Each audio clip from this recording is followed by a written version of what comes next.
We're living through some pretty weird times.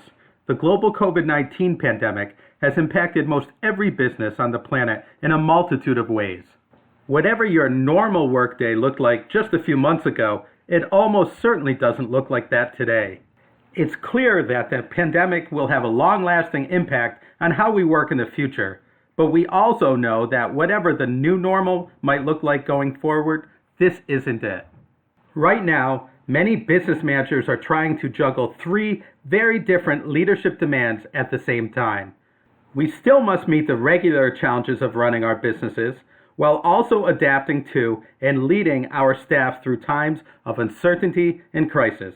In addition, many managers have the added challenge of trying to now manage their staff remotely across Wi-Fi connections and cell phones. This is where things are getting complicated.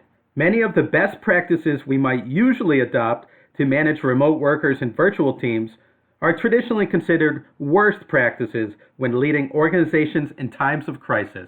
There's really no proven strategy playbook to follow for these unprecedented times. Still, while there isn't a single right way to lead your organizations through crisis, there are definitely some wrong ways. Here are some common mistakes we're seeing leaders make. Number 1. Relying on trickle-down communications. You might typically rely on your mid-level and frontline managers to cascade messages throughout your company. But right now, it's best to have consistent and transparent communications coming from the top. Number 2. Trying to provide certainty. Many leaders think that their staff expects them to always have the answers. It may be tempting to pass off your insights and speculations about the future as fact, but doing so in times of obvious uncertainty will likely lower your credibility. Your employees know that nobody really knows what the future will look like right now, including you. Number 3. Only communicating the positive. Some managers believe that a leader must always stay positive to build and maintain team morale. This may work when your staff needs motivation and enthusiasm, but that's probably not the case right now. In times of crisis, employees become more engaged, not less. To lead through crisis, be sure to balance hopeful messaging with the practical realities of the moment. Number 4, maintaining business as usual. You know those types of managers who believe that process is everything? Right now they're saying things like, if we just stick to our regular workflow that made us a success in the first place, we'll all get through this. Yeah, no. Managing through a crisis means nimbly adapting to changing variables in real time, not just doubling down on your normal workflow. Number 5, relying too much on email. Without the ability to call someone into the office or hold a staff meeting in a conference room, many managers simply defer to sending more emails to communicate. That's a big mistake. Yes, there is a time for those, but most communications require a two-way dialogue and are far better suited for video calls and telephone chats. So be sure to turn on those web cameras when having team meetings and one-on-one conversations.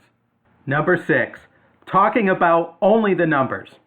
Right now, there are plenty of senior leaders that realize they need to be communicating directly with their staff more often than they did before the pandemic.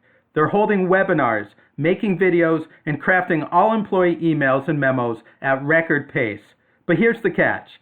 Many of these executives are primarily just talking about the balance sheets and markets and sale forecasts.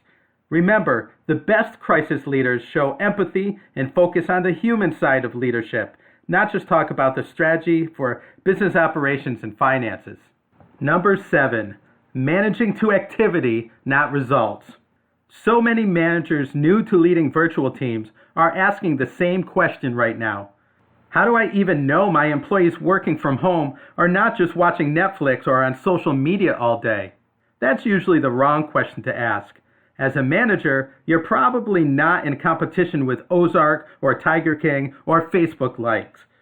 The vast majority of jobs that were transferred to remote work are exempt level and not hourly positions. Meaning, it may not matter if the employee gets their job done at 6 a.m., noon, or midnight for most of these positions. The formula for managing remote workers is pretty straightforward. Effective remote leaders focus far more on managing tasks and results and less on time management and activity.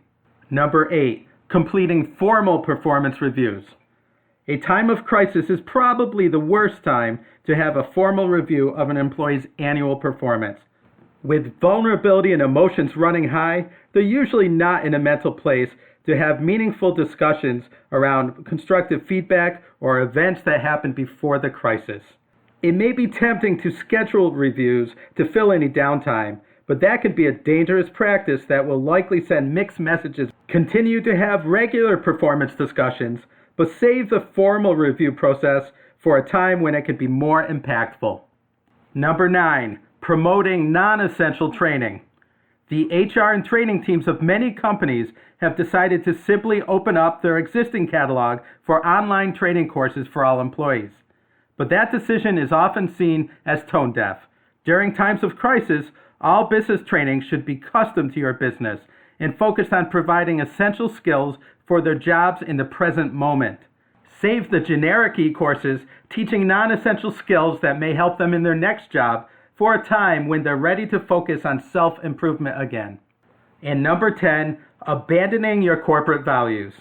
It's always easier to exemplify your values in times of prosperity and normal business operations.